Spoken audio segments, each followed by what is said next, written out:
Shalom, devosi Mazmur yang ketiga, ayat 1 sampai yang ke-9, demikian firman Tuhan.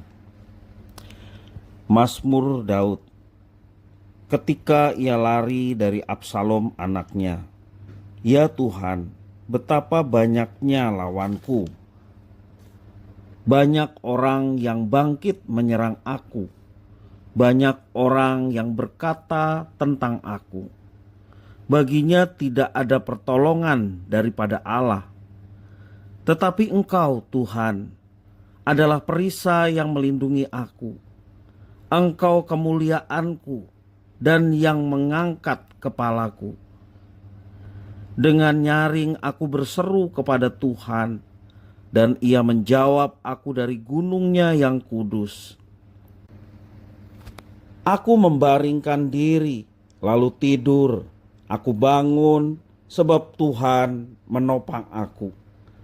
Aku tidak takut kepada puluhan ribu orang yang siap mengepung aku.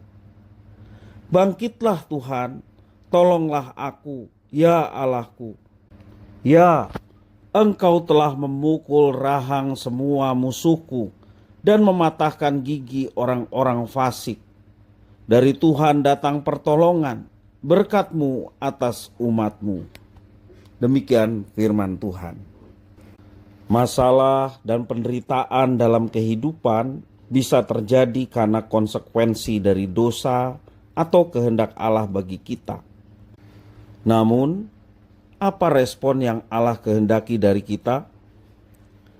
Mazmur yang ketiga ini ditulis dalam konteks pelarian ketika Daud dikejar oleh anaknya Absalom.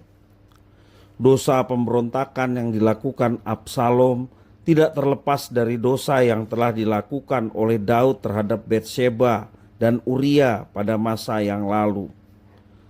Dalam pergulatan hidup, Daud merasa kecil hati di tengah banyaknya orang yang mau menyerangnya. Mereka menganggap bahwa Tuhan Allah tidak akan menolong Daud.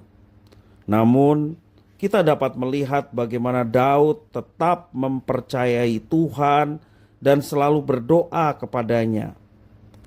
Dalam kegentingan ini, tidak terlintas dalam benak Daud bahwa Tuhan tidak lagi berkuasa atau benar-benar meninggalkannya.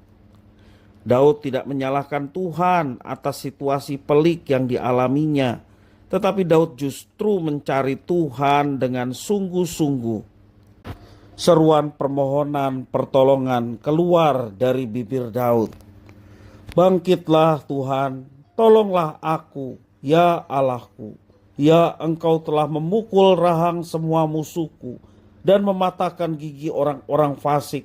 Dari Tuhan datang pertolongan, berkat-Mu atas umat-Mu. Karena itu Daud tetap dapat tidur dengan tenang. Persoalan, pencobaan, bahkan gelapnya hidup dapat mengepung kita. Namun sekalipun itu semua membuat kita merasa kecil hati, jangan lagi kita takut karena ada Tuhan yang kita percaya dan Dia adalah Allah yang besar, yang tidak pernah tertidur dan terlelap.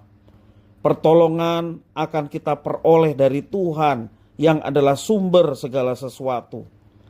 Walaupun getir dan pahit hidup yang kita jalani, jangan pernah kita melupakan Tuhan Allah dalam setiap proses yang sedang kita alami. Mungkin kita merasa bahwa semua orang hadir untuk menentang, bahkan menyatakan bahwa Tuhan tidak ada dan tidak akan menolong kita. Tetapi tetaplah datang kepada Tuhan, karena Tuhanlah sumber pertolongan kita. Berserulah kepadanya dengan kesungguhan hati. Pertolongan Tuhan akan datang tepat pada waktunya, seturut dengan waktu dan kehendaknya. Jangan takut dan gelisah akan hal-hal yang belum tentu terjadi, karena itu tidak menyelesaikan persoalan yang dihadapi. Tenanglah dan yakinlah bahwa Tuhan pasti menolong dan memberi jalan keluar. Percayalah pada Tuhan yang akan menopang kita dalam segala situasi yang sedang kita alami, tak kala anak-anaknya datang dan memohon pertolongan kepadanya. Tuhan pasti menolong tepat pada waktu dan kehendaknya yang terbaik bagi kita. Tuhan Yesus memberkati.